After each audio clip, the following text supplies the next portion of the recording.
तर स्वागत आहे मित्रांनो तुमचा आजच्या धमाकेदार शो मध्ये। तर आज मी तुम्हाला अशा व्यक्तीशी भेटवणार आहोत ज्यांचे नुकतेच 1,00,000 फॉलोअर्स कंप्लीट झाले आहे। कदाचित तुम्ही त्यांना ओळखलं पण असेल। आज आपल्या सोबत इथे जुळलेले आहेत विदर्भभर प्रसिद्ध झालेले साधा माणूस म्हणून ओळख असणारे आपले विलास भाऊ झट्टे। नमस्कार विलास भाऊ। नमस्कार। तर आज आपण संवाद साधणार आहोत आपल्या विलास भाऊशी आणि सोशल मीडिया बद्दल माहिती घेणार आहोत। माझा पहिला प्रश्न असा आहे की तुम्ही सोशल मीडिया मध्ये कसे आलात? सोशल मीडियामध्ये येण्याचं तसं काही मूड नव्हता आणि सोशल मीडियामध्ये येण्याचं काही प्लॅनिंग पण नव्हतं। कसं आहे ना, काही घटना घडते ज्यातून आपण सोशल मीडियामध्ये येतो। तसाच तशीच एक घटना माझ्यासोबत घडली आणि येथून 4 वर्षा पहिले ऑगस्ट महिन्यामध्ये 2021 मध्ये आम्ही पहिला व्हिडिओ टाकला होता। त्याच्या पहिले आमच्या डोक्यात काहीच नव्हतं। एक माझा मित्र आणि मी दोघं मिळून आम्ही एक शॉर्ट फिल्म बनवण्याचं प्लॅनिंग केलं होतं आणि त्या हिशोबाने काम करायचं ठरलं होतं आमचं। पण काय झालं, अचानक मध्ये त्या व्यक्तीनं आम्हाला एवढं इग्नोर केलं आणि तो व्यक्ती आहे चंद्रपूर जिल्ह्यामधला एक चांगला फेमस होता तेव्हा युट्यूबवर, आणि त्या व्यक्तीनं आम्हाला टाळणं चालू केलं। त्याचा नंबर घेतला, आम्ही त्याला भेटलो। भेटल्याच्या नंतर असं लक्षात आलं की तो आम्हाला टाळत आहे आणि तो आम्हाला इग्नोर मारत आहे। मग तसं करता करता आमच्या मनामध्ये एक अशी वेगळी भावना आली की अरे यार, छोटासा तर क्रिएटर आहे आणि एवढं याच्यामध्ये तो करू शकते, मग आम्ही पण करू शकतो असं म्हणून मग आम्ही तिथून ती सुरुवात केली आणि करता करता करता करता मग एक एक करता करता करता करता करता करता हे होऊन गेलं। अशी आमची सोशल मीडियाची सुरुवात आहे। जसं ते एक म्हणतात ना की एक ते काय ठुकरा के तेरा प्यार, अशा टाईपचा विषय माझ्यासोबत आहे, पण पोरीचा नाही आहे, एक क्रिएटरचा आहे। तर साधा माणूस म्हणून तुमची ओळख कशी झाली? साधा माणूस म्हणून आम्ही जेव्हा 4 वर्षापासून काम करत होतो आणि काम करता करता पहिले लॉंग कंटेंटचं हे होतं जग होतं। त्याच्यानंतर मग 3 वर्ष काम करता करता त्याच्यामध्ये मग शॉर्टचं कंटेंटचं जग आलं। शॉर्टचं आल्याच्या नंतर काय झालं ना, आम्ही पहिले शॉर्टला तेवढा इंटरेस्ट नव्हता आमच्यात करण्याचा, पण मग काय झालं की शॉर्टचं खूप बूम होत आहे, खूप व्हायरल होत आहे व्हिडिओ। मग आम्ही प्रयत्न केला, चला मला आपण पण करून बघू, आणि आम्ही सुरुवात केली। आणि सुरुवात करता करता मग तो माझा मित्र तन्मय आणि आम्ही दोघं मिळून मग आम्ही ते शॉर्ट बनवायला सुरुवात केली। आम्ही ठरवलं की आता आपण शॉर्ट बनवायचे, इथून 6 महिन्यापर्यंत कंटिन्यू काम करायचं। जर समजा ग्रो झालो तर ठीक, नाही तर सोडून द्यायचं। मग करता करता आम्ही मल्टिपल कॅरेक्टर करत होतो। कधी मी भाईचं कॅरेक्टर केलं, तर कधी गुरुजीचं कॅरेक्टर, कधी बापाचं, तर कधी अशी मल्टिपल कॅरेक्टर केले। ते कॅरेक्टर करता करता एक दिवस आम्ही साधा माणूसचं कॅरेक्टर केलं, आणि साधा माणूस कॅरेक्टर जेव्हा मी केलं, तो व्हिडिओ माझा 2,000 मोस्टली व्हिडिओ होते इंस्टाग्रामवर, तो व्हिडिओ अचानक 8,000वर गेला। 8,000वर गेल्यानंतर पुन्हा दुसरा व्हिडिओ मी तसाच बनवला होता, तो पण 7-8 हजारावर गेला। मग मला असं वाटायला लागलं की लोकांना हे व्हिडिओ आवडत आहे, हे कॅरेक्टर आवडत आहे। आणि सोशल मीडियाचा एक जॉनर आहे, म्हणजे एक पद्धत आहे की जर समजा तुमचे जे व्हिडिओ लोकांना आवडते तुम्ही तेच करा, तुम्ही व्हायरल होता आणि फेमस होता। मग आम्ही ते सुरुवात केली आणि तिथून माझा 17वा व्हिडिओ जो आहे तो माझा व्हायरल झाला, जो सरकारी नोकरीवाला व्हिडिओ होता की सरकारी नोकरी लागली, लग्न करते का? लग्न नाही करत, रणवा मरून जाईन पण कोणा पोरीचं भलं करणार नाही। आणि तो व्हिडिओ व्हायरल झाला, आणि व्हायरल झाल्याच्या नंतर मग जे साधा माणूस जे म्हणून माझी इमेज होती ते क्रिएट झाली, आणि असंच समाजाचे प्रश्न आणि शेतकऱ्याचे प्रश्न घेऊन मी व्हिडिओ बनवत गेलो। बनवता बनवता बनवता एक साधा माणूस म्हणून ओळख माझी निर्माण झाली, आणि आज तुमच्या समोर। मी लोकसत्ता अंक वाचला, त्यामध्ये मी असे वाचले की तुमचे बाबा मरण पावले आणि त्यानंतर सुद्धा तुम्ही काम थांबवले नाही, मागे वळून बघलं नाही। त्यावेळेस तुमच्या मनामध्ये काय चालू होतं? कसं आहे ना, आपल्या आजूबाजूला खूप साऱ्या गोष्टी होत असते। जेव्हा माझे वडील जेव्हा गेले, तेव्हा आमच्या घरून म्हणजे एकमेव माणूस मी होतो की ज्याच्यावर पूर्ण परिवाराची जिम्मेदारी, कारण तर मुख्य आम्ही बनलो होतो तेव्हा, आणि त्यावेळेस माझ्यावर जिम्मेदारी होती। पण जिम्मेदारी असताना सुद्धा माझ्या घरच्या लोकांनी मला कधीच सोशल मीडियासाठी रोखलं नाही। आणि आपण खूप सारे जसं उदाहरण बघतो की सचिन तेंडुलकरचा विषय असो, विराट कोहलीचा विषय असो, कुठे ना कुठे आपल्या आजूबाजू लोक तुम्हाला सांगतात की नाही, असे पण लोक आहेत ज्यांचे वडील गेले होते आणि त्यामधून ते लोक तरी पण काम करत होते आणि आपापल्या ठिकाणी ते बेस्ट बनले, म्हणजे त्यांनी कामाला पहिली प्रायोरिटी दिली। माझ्यासोबत काय झालं ना, माझे बाबा गेले होते 3 तारखेला, 3 एप्रिल, आणि 12 एप्रिलला म्हणजे 14 एप्रिल असल्यामुळं प्रोग्राम होती, आम्ही वागदऱ्याचा प्रोग्राम घेतला होता, आणि तिथं आमच्या त्या प्रोग्राम मध्ये माझा स्टँडअप कॉमेडी, आकाशचा आणि आमच्या सगळ्या टीमचा, नमुनीची टीम होती, त्यांचा परफॉर्मन्स होता 2 ते 3 तास होता। त्याच्यामध्ये मी तारीख घेतली आहे आणि तारीख घेतल्यानंतर आपल्याला लोकांचं मनोरंजन करायसाठी जायचं आहे. अचानक ही घटना झाली. माझं पूर्ण टक्कल केलेलं होतं आणि सगळ्या गोष्टी, पण मी ते सगळं विसरलो. कारण मी या सगळ्या लोकांना मधून इन्स्पायर होऊन होतो. जसं सचिन तेंडुलकर असो, विराट कोहली असो, खूप सारे लोक आहेत जे सांगतात. त्यातून मी थोडाफार इन्स्पायर होतो आणि त्या बेसिकवर मी त्या मेंटॅलिटी पकडून की नाही, हे आपलं काम आहे, आपण केलं पाहिजे. आणि तेव्हा मी 12 तारखेला स्टेज प्रोग्राम केला आणि तो चांगल्या पद्धतीने माझा झाला. आणि झाल्याच्या नंतर असं वाटलं की नाही यार, म्हणजे केलं हे चांगलं केलं आपण. आणि माझ्या घरून फुल सपोर्ट आहे. म्हणजे बाबा गेले होते म्हणून की तेव्हा तू कशाला जाते स्टेज प्रोग्रामसाठी किंवा कशा प्रोग्रामासाठी जाते, असं कुठलंही नाही. त्याच्यामुळे माझ्या घरून फुल सपोर्ट होता आणि बस असं एक कॉन्फिडन्स वाढत गेला आणि आवड होती. मनातून असं वाटत होतं की आपण केलं पाहिजे, म्हणून मी ते केलं. आणि राहिला विषय दिवाळी अंकाचा, तर माझ्यासाठी, सर्वसाधारण माणसासाठी, मी जे पिक्चर मध्ये पाहिलं होतं की पिक्चर जे फिल्म स्टार असतात की फिल्म स्टारचे दिवाळी अंकामध्ये पोस्टर येत होते, बॅनर होते, येत होते. त्याच्यानंतर टीव्ही सिरियल वाल्याचे येत होते. आणि त्याच्यामध्ये जेव्हा माझा फोटो मी बघितला तेव्हा तो सगळ्यात मोठा क्षण माझ्यासाठी, त्याच्यापेक्षा मोठी अचिव्हमेंट आतापर्यंत माझ्या जीवनातली नाहीच आहे म्हणलं तर चालते. 1,00,000 फॉलोअर होणं, 1,50,000 फॉलोअर होणं, ह्या सगळ्या गोष्टी तर होतच राहणार, पण तेवढ्या मोठ्या अंकामध्ये माझं नाव येणं हे माझ्यासाठी खूप मोठी गोष्ट. तुम्ही सोशल मीडिया जे आहे आपलं, त्याला समोरच्या दृष्टिकोनाने कसे पाहता? सोशल मीडिया हे प्रोफेशन बनते आणि ते मी बनताना पाहिलं आहे. मी पहिले बूट हाऊस चालवून आम्ही सकाळी 6 ते 8च्या दरम्यान, 9च्या दरम्यान आम्ही व्हिडिओ बनवत होतो. नंतर माझं मी बूट हाऊस चालवत होतो आणि त्याच्यानंतर मग पुन्हा संध्याकाळी आपल्या घरी, म्हणजे 9 ते 8 माझं रुटीन, पुन्हा आपले सकाळी व्हिडिओ, असं करू करू आम्ही काम करत होतो. तर आत्ताच्या घडीला मी बूट हाऊस हे टोटली बंद केला आहे. माझा बिझनेस होता तो मी टोटली बंद केला आहे आणि फुल टाइम मी सोशल मीडियामध्ये आलो.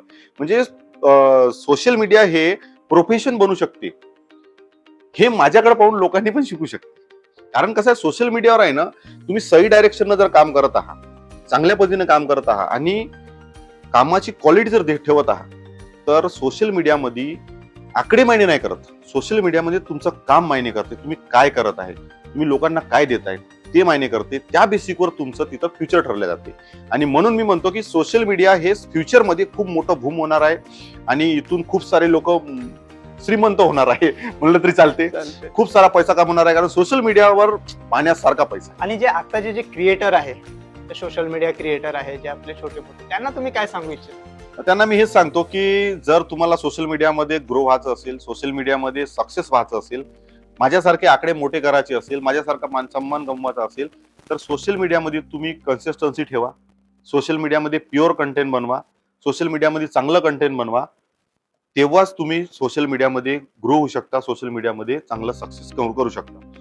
कारण सोशल मीडिया तुमच्या मनानुसार काम नाही करत, तुमच्या ऑडियन्सना काय पाहिजे त्यानुसार काम करते. त्यामुळे तुम्ही सोशल मीडियावर सोशल मीडियाच्या अल्गोरिझम नुसार काम केलं पाहिजे. जर तुम्ही तसं काम करणार तर तुम्ही 100% सक्सेस होणार, याच्यात काही शंका नाहीये. मी एवढं सांगेन की कन्सिस्टन्सी ठेवा आणि प्युअर काम करा. शिवीगाळ करून काहीच होत नाही आणि काही आपण कमवू शकत नाही, लोक कमवू शकत नाही, पैसा कमवू शकत नाही. इव्हन स्पॉन्सर सुद्धा एखादा आहे, जर समजा तुमचे फॉलोअर आहे आणि फॉलोअर खूप मोठे आहे, पण तुम्ही शिवी देता, एखादा ऍडव्हर्टायझर आहे जो तुमच्याकडे आला की नाही मला व्हिडिओ बनवायचा आहे, तर तो तुम्ही ऑलरेडी शिवी देताय. मला सांगा, त्याला त्याच्या ब्रँडला तुमच्या थ्रू खराब करायचं आहे की चांगलं करायचं, प्रमोट करायचं आहे ना. मग प्रमोट करायचा आहे तर तो शिवीगाळवाल्या व्यक्तीसोबत का करणार बा, नाही का? प्रश्न आहे, सरळ आहे ना. मग एखादा ब्रँड जेव्हा तुमच्याकडे अप्रोच करणार, चांगला पैसा कमवायचा असेल, चांगल्या गोष्टी करायच्या असेल, तर तुमचं कंटेंट हे प्युअर आणि चांगलं असलं पाहिजे. बस एवढंच जर केलं ना, सोशल मीडियामध्ये खूप काही होऊ शकतं. आता तुमचा समोरचा ध्येय काय आहे? समोरचा ध्येय तर लई मोठा आहे. कारण तर मी असा एक माणूस आहो की स्वप्न पाहणारा आणि स्वप्नामध्ये जगणारा माणूस आहो. माझं स्वप्न आहे की आपल्या वणी क्षेत्रामधून, आपल्या विदर्भामधून बनले पिक्चर, पण वणी क्षेत्रामधून 1 करोड बजेटचा आपल्या नमुने प्रोडक्शन टीम मधून बनलेला, आपल्या आजूबाजूचे कलाकार असलेला 1 करोडचा माझा पिक्चर बनवायचा आहे मला. ते 2 वर्षांनी होईल, 4 वर्षांनी होईल, माहित नाही. पुन्हा खूप सारे स्वप्न आहे, पण एक अचिव्हमेंट म्हणून किंवा एक फ्युचर जे आपल्याला म्हणतो की नाही, मला माझा हे ड्रीम आहे. माझा ड्रीम असा आहे की मला 1 करोड बजेटचा पिक्चर बनवायचा आहे. नमुने प्रोडक्शन थ्रू आमचं प्रोडक्शन हाऊस आम्ही चालवतो. छोटं मोठं आहे, आमचं खूप मोठं नाही, इंडस्ट्री लेवलचं आम्ही चालवतो. पण त्याच्यातून आम्हाला 1 करोडचा पिक्चर बनवायचा आहे आणि माझ्या थ्रू जे काही सर्वसाधारण लोक आहे किंवा गोरगरीब आहे त्यांचं काय भलं होऊ शकते, त्याच्यासाठी मी काय करू शकतो, यासाठीच मी काम करणार आहे. हेच माझं विजन आहे. बस. सोशल मीडियामध्ये येण्या अगोदरची आणि आताची तुमची लाईफ कशी आहे? सोशल मीडिया आणि आताची लाईफ म्हणलं तर खूप चेंजेस आहे. कारण सोशल मीडियाच्या पहिले मी जेव्हा दुकानात होतो तेव्हा दुकानामध्ये कसं होतं की एक लिमिटेड लोक होते जे एरियातले आपल्या, आणि त्याच लोकांमध्ये मी कुठं ना कुठं राहत होतो. पण सोशल मीडिया एक असं प्लॅटफॉर्म झालं की आज माझ्यापाशी फक्त एका गावातले 50 किंवा 100 लोक नाही आहे, तर माझ्याकडे आज 2 ते 3 लाख लोक आहेत जे माझ्यावर प्रेम करतात, जे माझे व्हिडिओ पाहतात, लाईक शेअर करतात आणि त्यांना आवडणारा आणि त्यांना भावणारा मी कंटेंट बनवतो. तर कसं झालं, मी जिथं पण जातो, एक असा किस्सा आहे की मी आणि तन्मय आम्ही दोघं जण वणीला येऊन राहिलो शूटिंगसाठी. आमच्याजवळ कॅमेराची बॅग वगैरे सर्व होते. आम्ही आल्याच्या नंतर काय झालं, एक कोरंबी मारेगावच्या जवळपासचा एक मुलगा होता, तो आमच्या जवळ आला. दूर आम्ही असं उभं होतो, तो समोर गेला. अरे विलास भाऊ म्हणून आवाज दिला का? तो वापस आल्यानंतर काय म्हणते की विलास भाऊ एक सेल्फी. माझ्यासोबत तन्मय होता. तन्मय एवढा म्हणजे नर्वसनेस आली त्याच्यामध्ये, अरे यार सेल्फी म्हणते ह्या, म्हणजे पहिली सेल्फी, पहिला फोटो, तर म्हणजे म्हणताय यार, म्हणजे कसं एक एवढी खुशी झाली. आणि त्यानं फोटो काढला आमच्या टीम मधून, आमच्या दोघांचा फोटो काढल्यानंतर एवढी खुशी झाली, एवढा आनंद झाला की म्हणजे तेव्हा असं लक्षात आलं की नाही यार, चला आपण काम करतो, चांगलं करतो आणि आपले पण चाहते आहे. सुरुवातीला वाटत नाही आपल्याला की आपले चाहते आहे की नाही, पण ते वाटलं आणि त्याच्यानंतर ते दिसलं, खूप वाटलं. आता तर असं होऊन गेलं की तो जो पहिला सेल्फीचा जो विषय होता आणि आताचे खूप सारे जे सेल्फी किंवा प्रोग्राम होते याच्यामध्ये खूप डिफरन्स आहे. पहिले 1-2 सेल्फ्याचा विषय होता, पण आता कसं झालं, आता एवढे जास्त प्रोग्राम मी अटेंड करत आहो आणि एवढे जास्त लोक मला भेटते की कधी कधी असं वाटते मी फ्लिपचार्ट नाही आहो. कारण कसं आहे, कंटेंट चांगला बनवतो, कंटेंट प्युअर बनवतो, त्याच्यामुळे खूप सारे प्रोग्राम पण अटेंड करतो. लोकांचं प्रेम आहे आणि ऑडियन्सचं प्रेम आहे. जे पण व्ह्युअर्स आहे त्यांना मी तुमच्या व्हिडिओच्या माध्यमातून सर्वांचे मी आभार मानतो की तुम्ही एवढं जास्त प्रेम करता. लाईफ अशी चेंज झाली आहे की जसं आपण एक सिक्का उचलतो ना, चितपट होते डायरेक्ट, तसं झालं. म्हणजे पहिला कोणीच ओळखत नव्हतं, आता गल्ली गल्लीत सगळे ओळखतात, असं झालंय. त्याच्यामुळे खूप मस्त वाटते आणि लाईफ तर टोटली चेंज झाली आहे. पैशामध्ये चेंज झाली आहे, लाईफस्टाईल म्हणलं तर सगळ्याच गोष्टी चेंज झालाय आणि होऊ शकते, फक्त करा लागते, मेहनत घ्यावी लागते. एक मन आहे ना, केल्याने होत आहे रे, आधी केलेच पाहिजे, केल्याशिवाय काही होणार. आणि तसं आता कुछ तो लोक कहेंगे. आता तुम्ही आधी व्हिडिओ बनवत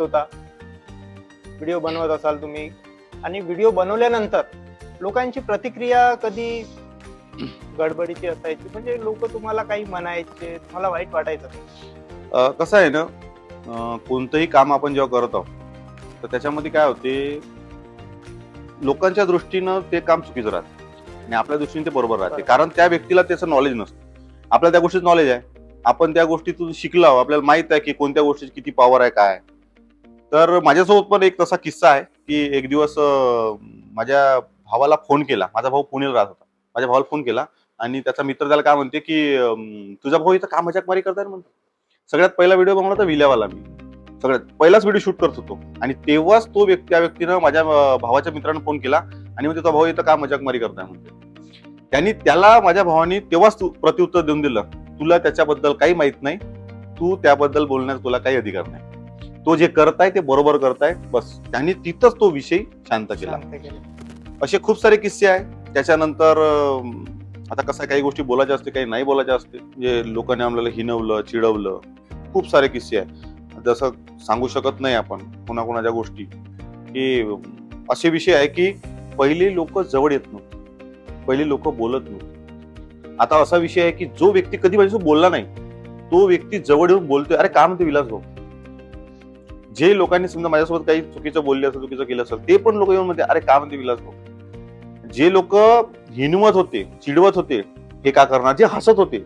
आम्ही एक व्हिडिओ बनवला होता संडासबाईचा, आणि तो जो व्हिडिओ बनवला त्याच्यामध्ये लोक आम्हाला हिनवत होते की काय यार तू कमीत कमी 15 वेळा तर संडासचं नाव घेतलं असत. संदेश तो नाही पाहिला तू ना, तिथं संदेश देऊन गेलो मी, तो नाही. पण आज तेच लोक काय म्हणते माहिती का, स्वतःहून त्यांना प्राऊड फील होते, अरे यार तू बॅनर पाहिलं होतं. आता खूप साऱ्या ठिकाणी बॅनर लागतात. तो बॅनर पाहिलं होतं म्हणजे यार खूप बढिया वाटतं. आता लोकांच्या मनामध्ये ती रिस्पेक्ट झालेली आहे. हा कसं आहे ना, आपण काहीच नाही, आपल्यापेक्षा मोठे मोठे फिल्म स्टार आहे, नेते लोक आहे, यांना लोकांनी सोडलं नाही. आपण तर का चिल्लर राव. या सगळ्या गोष्टी सहन करावं लागते. आता पण मी एवढं प्युअर कंटेंट बनवतो तरी पण लोक सोडत नाही, लोक ट्रोल करायला सोडत नाही, खराब बोलायला भेट नाही, त्यांना काय लेनदेन नाही. समोर येऊन बोल म्हणलं तर हिंमत होत नाही. त्याच्यामुळे टेन्शन नाही घ्यायचं, काम करायचं. सक्सेस होतो नव्हतो तेव्हाही बोलत होते, सक्सेस आहोत तेव्हा पण बोलतो. त्याच्यामुळं त्या गोष्टीकडे लक्ष देऊन काही अर्थ नाही असं मला वाटते. आणि मोस्टली आम्ही तर टाळणारच प्रयत्न. कुछ तो लोग कहेंगे लोगों का काम आहे. ते मन आहे ते खरीच आहे. खरीच आहे. तर आता तुम्ही छोट्याशा गावामधून निघले आणि आता तुमची पूर्ण ओळख महाराष्ट्रभर झालेली आहे. याबद्दल तुम्ही काय म्हणाल? याबद्दल खूप खुशी आहे, आनंद आहे की आम्ही जेव्हा काम करत होतो तेव्हा हा तर विचार केला होता की आम्हाला कोणी ओळखलं पाहिजे, पण एवढ्या मोठ्या लेवलवर ओळख होईल आणि इतक्या फास्ट होईल हे माहित नव्हतं. कारण खूप साऱ्या लोकांच्या आम्ही जर्न्या पाहिल्या की ज्या लोकांनी 4-4 वर्ष दिली आहे. मी जेव्हा सुरुवात केली तेव्हा त्या लोकांचे काही व्हिडिओ व्हायरल झाले होते, ते काम करत होते आणि करता करता करता करता ते छोटे छोटे छोटे छोटे म्हणजे कंटिन्यू करता करता आज त्यांचे 1 लाख फॉलोअर आता झाले असेल समजा, मी जे बघितले काय लोक. आणि मी फक्त एका वर्षामध्ये फेसबुकवर 1.5 लाख फॉलोअर केले आणि इंस्टाग्रामवर एका वर्षात 1 लाख फॉलोअर केले. आणि असं म्हणजे पुन्हा फेसबुक युट्यूबवर पण आपले 2-3 चॅनल आहे, त्यांच्यावर काम केलं. त्याच्यावर पण बऱ्यापैकी फॉलोअर आपण 12-15,000 18,000 पर्यंत फॉलोअर्स आहे. तर खुशी ह्या गोष्टीची आहे की आपण जे काम करतो त्या कामाचा आपल्या कुठं ना कुठं मान सन्मान होत आहे, आदर सन्मान होत आहे, आपण चांगलं काम करतो, त्यामुळे लोकांचा आपल्याला सपोर्ट आहे. तर खुशी वाटते की यार आपण जे काम करतो ते चांगलं करत आहोत. आणि मला पण असं वाटते की माझ्यासारखं जर समजा एखाद्या चांगलं काम केलं, प्युअर काम केलं, तर तो पण माझ्या लेवल पर्यंत पोहोचू शकते, काही शंका नाही आहे. लोकांना जडून आपल्याला काही भेटणार नाहीये. आपलं काम करा, आपल्या कामाच्या चुका शोधा. आपल्या ह्या वेळेचा व्हिडिओ जर समजा 1 मिलियन गेला असेल तर पुढचा 5 मिलियन कसा जाईल, 5 मिलियन वाला 10 मिलियन कसा जाईल, याच्यावर विचार जर केला ना तर सगळंच बरोबर होते. शेवट मायने काय करते, सोशल मीडिया हे नाही पाहत की तुम्ही लोकांना किती जडत आहे, काय करताय. सोशल मीडिया हे पाहिजे तू काम काय करताय. अल्गोरिझम नुसार काम करू तर सगळं होतं. मेन गोष्ट हेच आहे, कन्सिस्टन्सीने काम करा, सिस्टम नुसार काम करा, अल्गोरिझमला समजून घ्या, तुमचे व्हिडिओ काय चालते ते काम करा, बस होऊन जाते. आणि खूप आनंद आहे, खुशी आहे की एवढे लोक सपोर्ट करते आणि लाईफ मध्ये टोटल चेंज आहे. आणि जसं आता तुम्ही शोज घेतात, शो बद्दल काय सांगाल का आता थोडंसं? शोज वगैरे आता खूप काही आम्ही करत नाही, थोडंफार छोटी मोठी स्टँडअप कॉमेडी करतो, छोटी मोठी स्टँडअप कॉमेडी करतो. आणि कसं आहे ना, आज एक ट्रेंड बनला आहे सोशल मीडिया, जे इन्फ्लुएन्सर आहे त्यांना कुठं ना कुठं बोलवण्यासाठी आणि एक क्राऊड जमा करण्यासाठी म्हणा किंवा एक अट्रॅक्शन म्हणून म्हणा. आणि दुसरी गोष्ट म्हणजे काही लोकांचं प्रेम आहे, प्रेमापोटी बोलतात की नाही यार मला विलास भाऊ बोलवायचा आहे, एक फॅन बेस म्हणा किंवा एक आवड म्हणा, किंवा त्या व्यक्तीला आपण व्हिडिओत पाहिलं जवळून पाहायचं आहे, कोण्या निमित्तानं बोलवायचं, घरी नाही बोलू शकत डायरेक्ट, तो तर काही येणार नाही. मग चला त्याला आपल्या प्रोग्रामानिमित्तानं बोलू. आणि जसजसं मी 1-2 प्रोग्राम अटेंड करत गेलो तसं खूप सारे प्रोग्राम येत गेले आणि ते करता करता करता करता लोकांचं प्रेम आणि सगळ्या गोष्टी भेटत गेल्या. आणि आज म्हणजे माझ्या मतांतरी मला जे प्रोग्राम भेटते हे माझ्यासाठी खूप मोठी अचिव्हमेंट आहे. आज शेवटचा क्वेश्चन असा आहे की आता तुम्ही इन्कम किती करता? अरे यार ह्या क्वेश्चन थोडासा म्हणजे खतरनाक आहे. कसं आहे ना, क्वेश्चन कसं आहे ना, सोशल मीडियावरून पैसा खूप माध्यम आहे कमवण्याचे, पण कसं आहे ना, जर माझं इन्कमचा विचार केला तर मी मल्टिपल ठिकाणून कमवतो. जसं फेसबुक असो, इंस्टाग्राम असो आणि ऍडव्हर्टाइजमेंट असो किंवा मग प्रोग्राम आहे, या सगळ्या गोष्टी मल्टिपल गोष्टीतून कमवतो. कसं आहे ना, तुम्ही काम चांगलं केलं, प्युअर केलं तर पैसा बहुत आहे सोशल मीडियात, ठीक आहे. त्याच्यामुळं काम हे चांगलं केलं ना तर तुम्हाला लोक ऑटोमॅटिक पैसा देतात. आता राहिला विषय घुमून फिरून माझ्या इन्कमचा, तिथंच येते गाडी नाही, ठीक आहे. तर मी महिन्याला एक iPhone 14 घेऊ शकतो, एवढा महिन्याला पैसा कमवतो. त्याच्यापेक्षा अभाव होईल पण तेवढा कमवतो सध्या तरी. आणि कधी कधी कमी जास्त होत असते, पण एक iPhone 14च्या वरतच घेऊ शकतो मी, एवढा पैसा महिन्याला कमवतो. आता ते कसं आहे आकडा सांगायला जमत नाही, पद्धत आहे सोशल मीडियाची, ठीक आहे. नजर लागू शकते, नजर लागत नाही, एक पद्धत आहे, पद्धत आहे, ते मी समजू शकतो. तर हे होते आपले विलास भाऊ, ज्यांच्यासोबत आज आपण संवाद साधला आणि आज त्यांच्यासोबत आम्हाला बोलून खूप छान वाटलं. खूप खूप धन्यवाद विलास भाऊ. धन्यवाद. तुम्ही मला तुमच्या चॅनलवर माझा इंटरव्ह्यू घेतायत हेच माझ्यासाठी खूप आहे. खूप खूप धन्यवाद. चल भेटूया नेक्स्ट व्हिडिओ मध्ये.